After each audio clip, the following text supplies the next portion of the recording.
Felix at the team. Right. Ladies and gentlemen, welcome back to another episode of Shark Talk. We got 99, one away from triple digits. Damn. Never thought we could do it. All right. Let's get right into the market outlook. So, we got that relief bounce last week in the SPY. We positioned ourselves very well for this down move. Didn't really get caught with too much stock on our hands. And for the bounce, I handled it pretty well. Just a quick couple hit and run trades. And now we're in an area of indecision right here. A very, very important area. Big inflection point. So the SPY bounces 430 area, we bounce up to this 445, and now, the big question is, does previous support become new resistance on the way down? So as you can see, hourly right here, we're struggling with this 445 area. I think that's going to be the key to the whole market.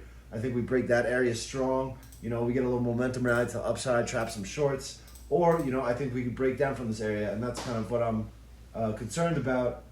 So I'm not very aggressive, on this given day with where we're at and the action we've seen. So it's very simple for me in that regard. It's like if we break this 445 higher in the short term, I think we're going to go on a run. Maybe that back to all-time highs before we feel weakness again. And if we break this area down, I think it could be another move to test that 430 area. So next few days should be very telling. What do you got for me over there, Bennett? I mean, very similar. One thing is we saw this kind of in July 20th, that last little pull, and we had that little doji at lows that formed that new pivot low, and we, again, rallied to new highs. And we're kind of seeing a little similar versus, again, like I mentioned, that 428 area. If that can hold, and that's the new low for the time being, then we're in this, this range of 428 to 454. And then just going over a couple of quick sectors, we saw energy, which has been the biggest laggard among all the major sectors for the last 18 months, finally started to break out of this little base up through 70, which is good. If you own any energy names, we see financials are still very strong. They've consolidated basically since April, and they're continuing to kind of, make an attempt to break this kind of 96 area with the current pivot low kind of versus this 88. Another good sign, again, for us, the more active traders, is the utilities. That's typically a sector that people rush towards when they're fearful of the market. So seeing that the utilities are still getting pretty much smoked day to day as they pull in the 200 day is definitely a good sign that we can continue to break out into the upper end of the range in the overall market. We're seeing discretionaries break out, or look probably the best among all the sectors, to new all-time highs, while consumer staples, the things we need to buy every single day no matter what, toothpaste and stuff like that, is kind of itching over, looking like it's going to head back near this pivot low. So there's just a couple of sectors that I thought were worth highlighting. And if you like shit, we can hop into some top ideas. Last thing I want to mention, though, is the IWM small caps. We see them getting to the top end of this range. They've just been experiencing resistance all year there. We should definitely expect more of the same if we get to the top end of that range. So just that's been the most important chart. We bounced in the market every single time we've hit lows, and we've sold off every time this chart's hit highs. So just keep an eye on that one for a little short-term market direction. And yeah, all right, top ideas. You want to jump in first? Yeah, I got a couple. So first one is HZNP up through this 112 kind of blue sky breakout, little earnings flag up here. I know some of the guys have been in since 96, so they can get kind of wider room. For me, looking to buy through this 112, I'll be keeping it much tighter versus this 108 for now. You can, as we see, it's blue sky breakout, meaning it hasn't traded above this area in the past. A few other ones, we have this W day, another kind of earnings flag through this 280 in time. It's probably gonna have to shake this 260 before it's gonna make any attempt at that breakout level. This LEN starting to base here versus this 95. So for now, I'm keeping an eye to look to buy up through this 102 versus that area, pretty light, and then just being prepared to add through that 110. We did try this name up through, I think it was 109 back at the beginning of September. So now just trying to build into a position to be ready for that next attempt. PHM, another one we took a while back, just starting to base here. Really have to give it versus 46, keeping an eye for a move back up through that 50 for a little sneaky buyback. This MU, it's just kind of been basing, little flag here up through this kind of 76, 77 area for an eventual move back up to this retest, this 95. And a couple other ones really quick, this FFIV, 215 blue sky breakout versus 195 for now. AMAT, another one, 145 blue sky breakout versus 130. And last but not least, this RHI up through 105. Probably still needs a little bit of time you still kind of have to give it versus 98, but these are all, again, just names that are flagging near all-time highs that when the market does want to find its footing and continue higher, these are probably some of the easier trades to be in than trying to find names that have, are closer to support. You got one too many letters on the last ticker. RHI? Yeah. It's all the RH, Restoration Hardware.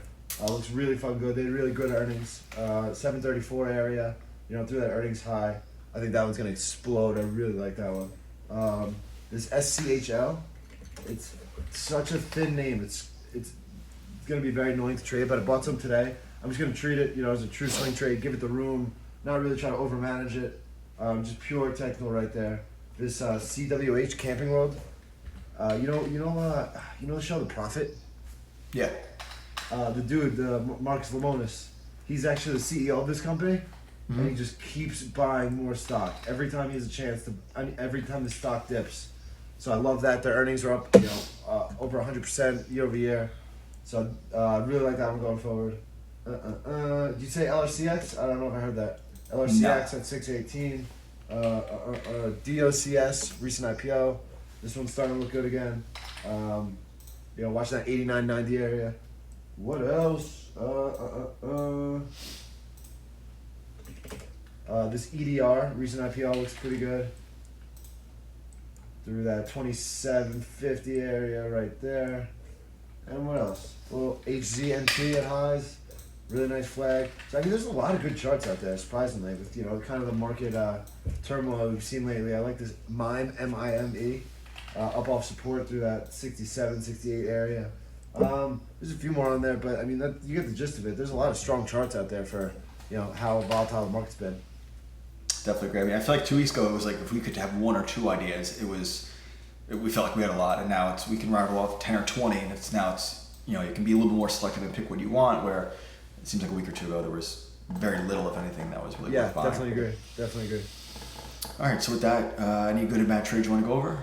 Yeah, I got a couple. So I was saying last week, I positioned myself well for the bounce in the market, and I just had a couple quick hit and run trades. So we look at this D-Low.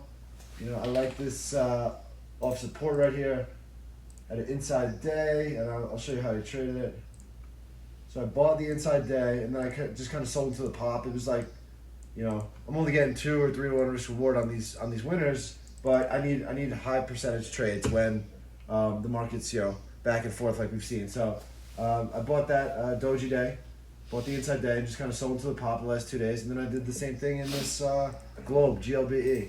This one still looks good. I should probably still be heavier in it, but I bought the inside day off support right here, and I was just selling into strength. I bought it pretty heavy, so I was only going for like 2 to 1. I think got some kicks off 3 to 1 on the trade, but that's really all I did last week. That's kind of the trading I'm looking to do when the market's volatile. So what do you got? What do you got going on over there? So I had a couple sneaky buybacks. So this first one was this TXT. We took this name. This is back on. This is like August 2nd. We took this breakout up through 70. We didn't really get. We got a little bit of a breakout at $4 or $5, but not really what we were looking for.